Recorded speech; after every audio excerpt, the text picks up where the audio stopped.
Hello, स्वागत है आपका अपना YouTube चैनल विद्या ऑनलाइन क्लासेस में। मैं आपका नीतीश सर आप सभी छात्र व छात्राओं को प्यारा सा YouTube चैनल विद्या ऑनलाइन क्लासेस में स्वागत करता हूं। आज मैं आप लोग के लिए लेकर के आया हूं क्लास 12 का केमिस्ट्री का चैप्टर्स केमिकल काइनेटिक्स अर्थात रासायनिक बलगतिकी। इस रासायनिक बलगतिकी चैप्टर्स में हम लोग आज बेसिक से बहुत ही ज़्यादा हद तक सीखने वाले हैं, जिसमें कि आज हम इस टॉपिक में सीखेंगे परिचय।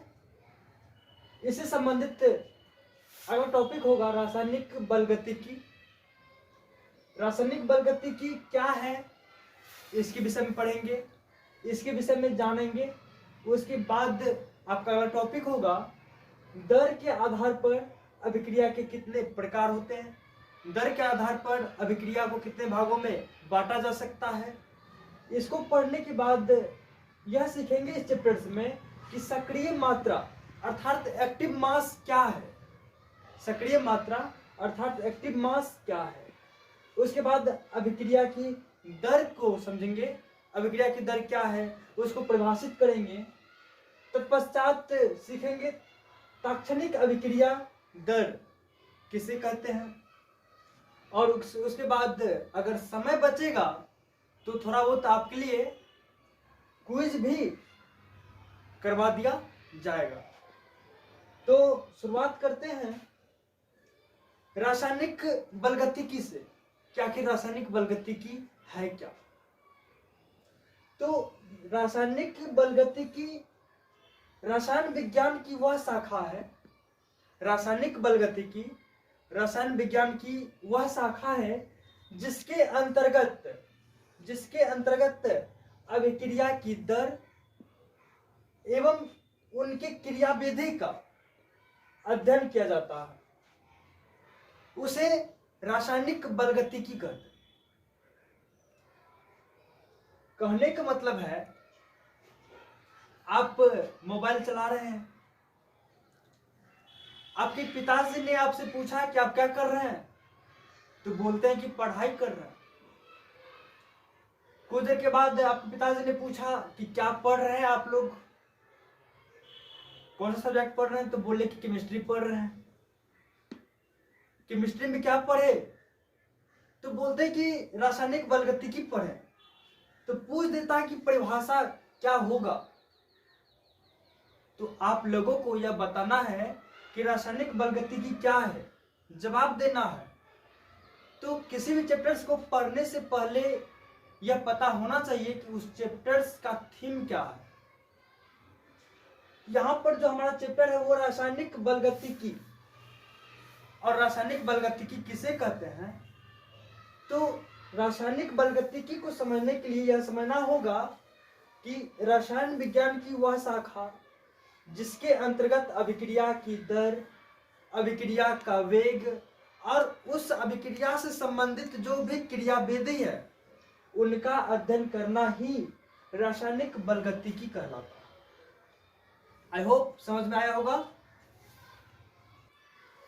अब आपका अगला टॉपिक है इन अभिक्रियाओं को अध्ययन करने से संबंधित कुछ तथ्य, यानी कि रासायनिक अभिक्रिया के अध्ययन के कौन कौन से तथ्य हैं, कौन कौन सी बातें हैं, रासायनिक अभिक्रियाओं में क्या सब होता है, एक एक करके इन बातों को ध्यान रखना या फिर उनके विषय में समझना बहुत ही ज़्यादा जरूरी हो जाता है।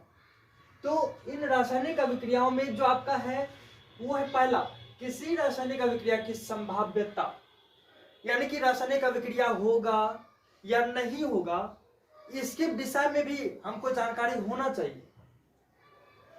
तो रासायनिक उष्मागतिकी यानी कि थर्मोडायनामिक हमको यह बताता है, थर्मोडायनामिक के अनुसार जो फ्री ऊर्जा है उसमें परिवर्तन ऋणात्मक होने पर रासायनिक अभिक्रियाएं होती है।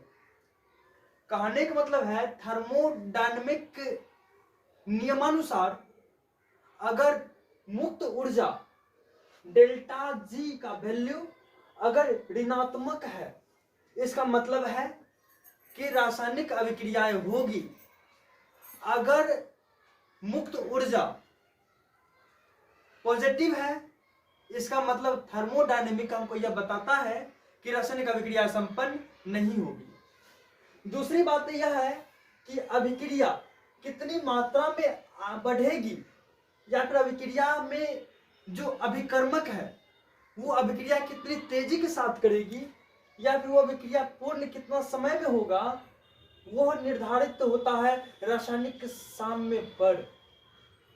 उसके बाद तीसरा पॉइंट है अभिक्रिया की गति या साम्य स्थापित होने पर लगा समय। आखिर वो अभिक्रिया हो रहा है, उस अभिक्रिया होने में कितना समय लगा, इस बातों को भी ध्यान रखना जरूरी है। और यह भी निर्भर करता है साम्य स्थापना यानी कि साम्य स्थापित पर।